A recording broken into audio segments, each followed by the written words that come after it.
Ardi, seorang peneliti sejarah yang memiliki ketertarikan mendalam pada bangunan bersejarah, memutuskan untuk mengunjungi Lawang Sewu pada malam yang tampak tenang.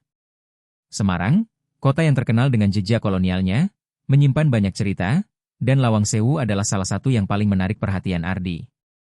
Bangunan ini, dengan arsitektur yang megah dan pintu-pintu besar yang menjulang tinggi, selalu berhasil memukau siapa saja yang melihatnya. Namun, selain dikenal karena kemegahannya, ada cerita lain yang tersembunyi di balik pintu-pintu itu. Cerita-cerita mistis yang beredar sejak lama.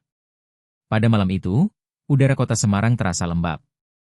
Angin yang berhembus perlahan seolah berbisik melalui dedaunan pohon-pohon tinggi yang mengelilingi Lawang Sewu. Ardi merasakan kesunyian yang menyelubungi tempat itu, berbeda dengan hiruk-pikuk yang biasa menyertai kota di siang hari. Ia melangkah memasuki area sekitar bangunan, dan semakin mendekat, bayangannya semakin tampak seperti sosok raksasa yang mengintimidasi. Keheningan yang terasa aneh dan mencekam seakan menggantung di udara. Lawang Sewu berdiri dengan gagah, namun ada sesuatu yang terasa berbeda di malam hari.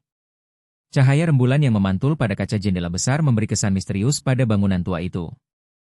Meskipun tak ada suara yang terdengar, Ardi merasa ada yang mengawasi setiap langkahnya. Sebagai seorang yang rasional, ia menepis rasa takut itu. Ia meyakinkan dirinya bahwa ini hanyalah kesan yang timbul karena suasana sekitar yang gelap dan sepi.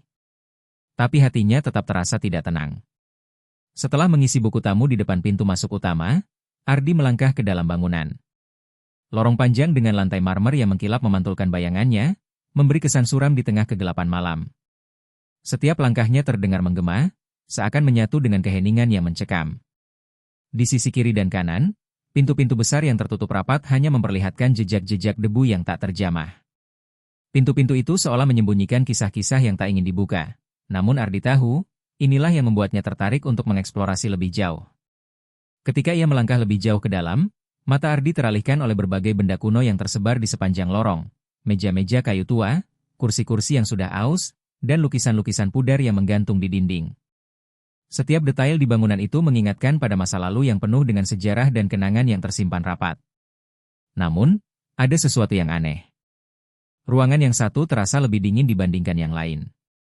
Bahkan di malam yang tidak begitu dingin ini, udara terasa menusuk kulit, membuat Ardi merasa tidak nyaman. Ardi berhenti di sebuah ruangan besar dengan jendela-jendela tinggi yang memantulkan cahaya bulan.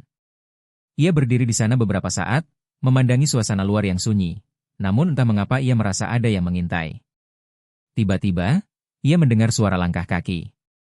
Mula-mula terdengar samar, namun semakin jelas. Langkah itu seolah datang dari belakang. Namun ketika Ardi menoleh, tak ada siapapun di sana. Mungkin hanya angin atau suara bangunan tua yang menggerakkan kayu-kayunya, pikirnya. Namun, hatinya mulai berdebar lebih kencang. Keheningan yang semula mengisi ruangan kini terasa semakin menekan. Ardi berusaha meyakinkan dirinya bahwa ini hanya perasaan ketakutan yang berlebihan. Ia melangkah lebih jauh ke dalam bangunan, berusaha untuk tetap fokus pada tujuannya, meneliti lebih dalam tentang sejarah tempat ini. Namun, setiap kali ia melewati satu lorong, ia merasakan seakan ada sesuatu yang mengikuti, meskipun tak tampak dengan mata. Setiap suara kecil, setiap gerakan, terasa begitu nyata. Ada yang tak beres di tempat ini, dan Ardi tidak bisa menjelaskan mengapa ia merasa begitu.